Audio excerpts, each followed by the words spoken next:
the Leather Lady, and today we're going to sit here and talk about if you want to do a leather business, whether you're being a saddle repair, tack repair, if you want to start your own bag business, things of that nature. This is about the do's and don'ts and the pros and cons. We're going to talk mainly about horse equipment today, and hopefully when you walk away from this, you'll have some questions that you want to ask. Please do that in the comments. Or if you want to do a one-on-one, I do consulting for leather business or the equestrian business. But I want to talk about safety and understanding what you're getting into. I'm an educator. I want you to get into the business, but I want you to do it safely and so that you don't find out you're going to be in trouble later on, possibly with a suit or anything like that. This is about safety, and the reason why I'm doing this video is I was very disturbed at one of my suppliers told me a story this last week about somebody coming in and wanting to get leather for doing somebody's billets. Apparently somebody asked him to do billets and he had no clue. He's never done any saddle work. He's never done anything about that. So he's asking to get 5 to 6 ounce leather for English billets. And billets are usually 10 to 12 ounces of leather. So there is something he's going to end up putting somebody either in an injury position or possibly death. So you've got to know what you're doing, okay? If you want to do something for yourself, it's great practice. It's a good way to learn. But what you also want to do is if you're going to go into this business, you need to know your leather. You need to know the thicknesses of the leather. You need to know where the cuts are of that leather. You need to know what parts of the hide to use. You need to know what threads to use, what weight threads to use. And that comes with time and expertise. Or you can take one of my classes and this will help you as well. But you have to know these things. If you don't know them, there's nothing wrong with you don't know, but you just have to educate yourself on these things, okay? If you're doing stuff for yourself, great. If you're doing something for your friends or a hobby or a business, you have to treat them all the same. Saddlery and horse equipment is up there with guns. It can kill somebody. It can injure somebody. And here's the other thing too is when you get into the hobby where you're making money at it and the business end of it, you've got to look into insurance, and good luck with that because a lot of insurances do not want to cover you because it is equestrian related. It can kill somebody, so they don't want to touch it. Same with guns. It's really hard to find insurances because it could kill somebody. Insurances don't want to touch it. We'll talk about that in a while. So if you're a beginner at leather work, this is not the time for you to be doing somebody else's equipment. However, it doesn't mean you can't learn and do that. We need people in the leather industry as hobbyists that are making money and also businesses that are making money helping repair equestrian stuff, okay? So if you're a beginner, please, please, please do your due diligence of learn. Okay, if you want to and you're a beginner, the best thing for you is to go ahead and buy an old $50 saddle or something, a broken down saddle from somebody, and maybe somebody will even donate one to you. I got a couple here that were just donated to me. And take that saddle apart and put it back together again. A mentor taught me that a long time ago. And when I wanted to learn myself and I didn't have anybody around to learn, is you buy yourself a saddle, you tear it apart and you put it back together. The reason being is that's pretty much a standard.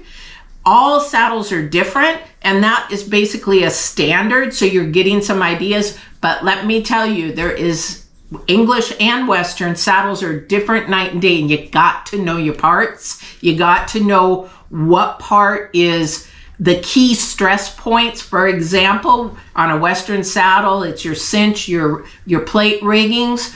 On your English saddle, it's the billets. It's what's holding the billets to the saddle. Those are key elements that you cannot scrimp on at all because, again, it can be costly, okay? So these are things that you want to know. You need to know the types and the weights, like I had mentioned.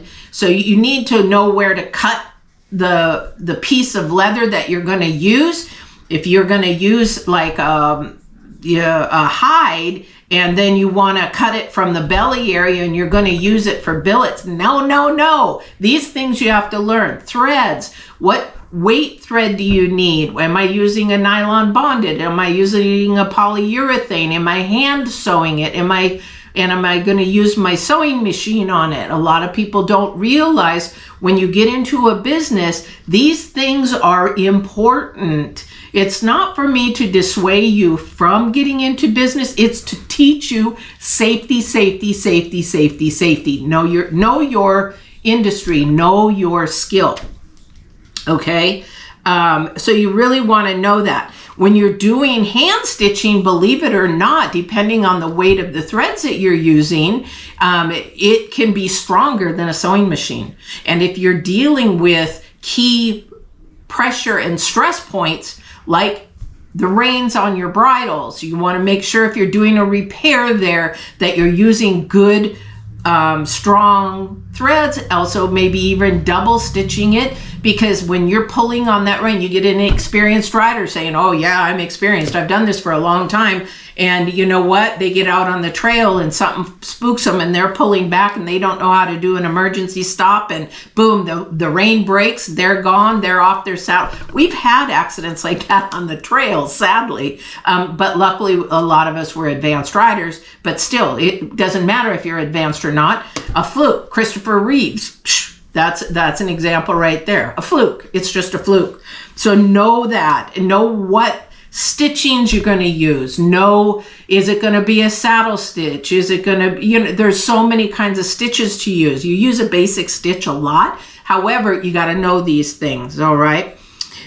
But the one key thing getting into any, I'm going to stress this point. I wish I could go boom, boom, boom. Any leather business, you have to be strong enough to know when to say no. I just turned a job away. They wanted to ship their saddle from Montana, and I turned it away because they wanted me to do something that I was not comfortable with. And because it had to do with key stress points, I said no. And they can be mad all they want, but the thing is, you got to know when to say no. And if they say, well, but I'll sign a waiver. No, that will not hold up in a court. I'll tell you a story real quick. There was a lady that came to me years and years ago. She had a prosthesis. She had an amputee from the knee down. She wanted me to alter her saddle. She brought me the saddle, and she says, I just want to be able to put my leg in and hold my leg down so I don't have the prosthesis. So I examined the saddle and I said, explain to me more. She basically wanted me to lock her leg in. Now, this is one thing. That's a safety issue. I was like, not comfortable with it, gonna say no. But here's the other thing.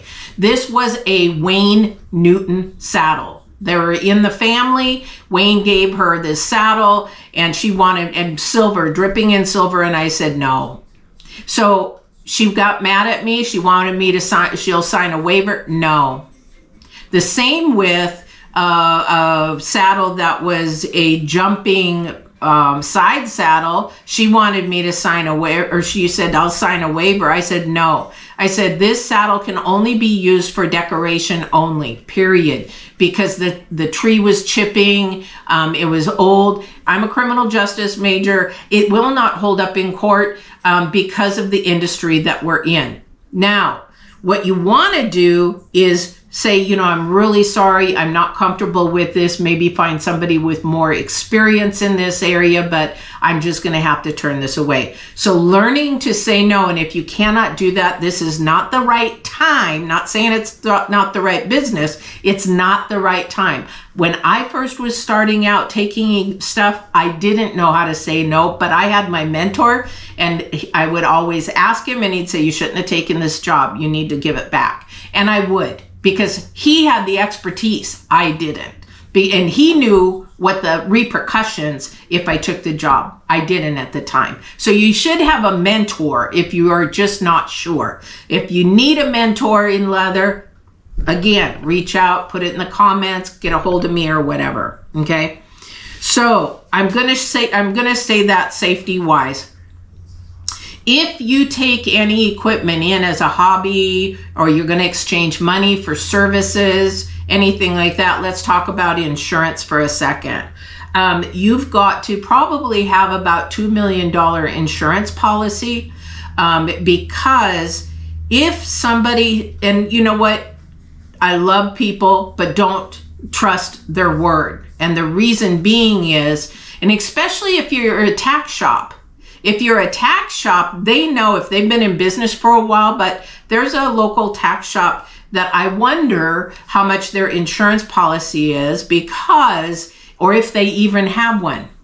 A lot of companies don't have one. Not smart business. It is not smart business to do that. Couple of little stories. I got a saddle in, the rigging plate ripped out, and it was a Pakistan saddle. She paid $800 for a piece of crap, and it could have killed her. And it came from a tax store, and that should have never ever happened. Okay, so those kind of things. Another local, this is years ago, local tax stores just sold the saddle, didn't repair it, didn't do anything, just sold an Australian saddle.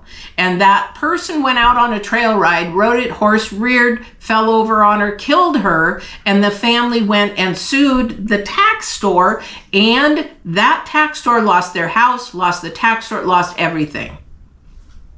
I don't want that to happen to you.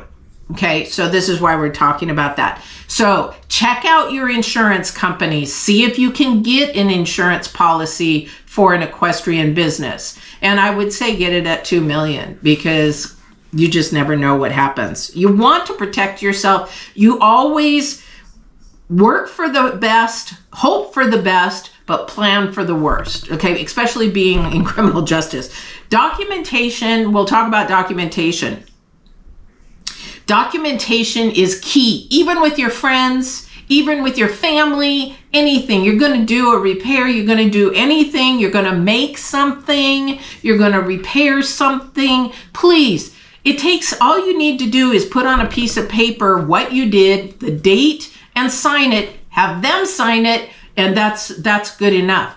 I have invoices, I have receipts, and you can get a receipt book. Once they pay you, you get a receipt book, you put what's on that, why you're giving them, and how much money.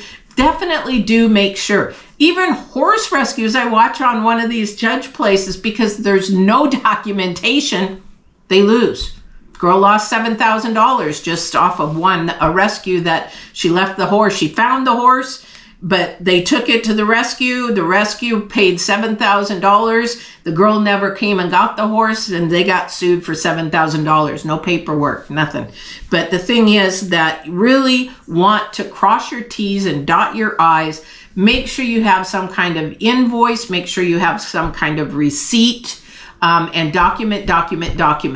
QuickBooks Pro are a really great way they can do everything. I use QuickBooks Pro, and it will connect you with everything. It'll connect you with your bank. It'll connect you with your invoices. You can even do invoices on there.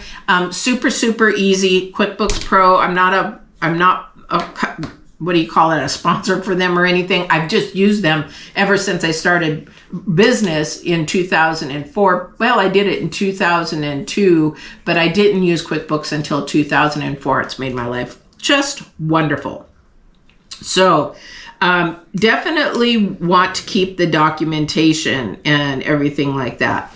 Now, when you're starting a business, especially if you're going to be doing this, you really want to get your ducks in a row. There's a lot of ways to do this for free.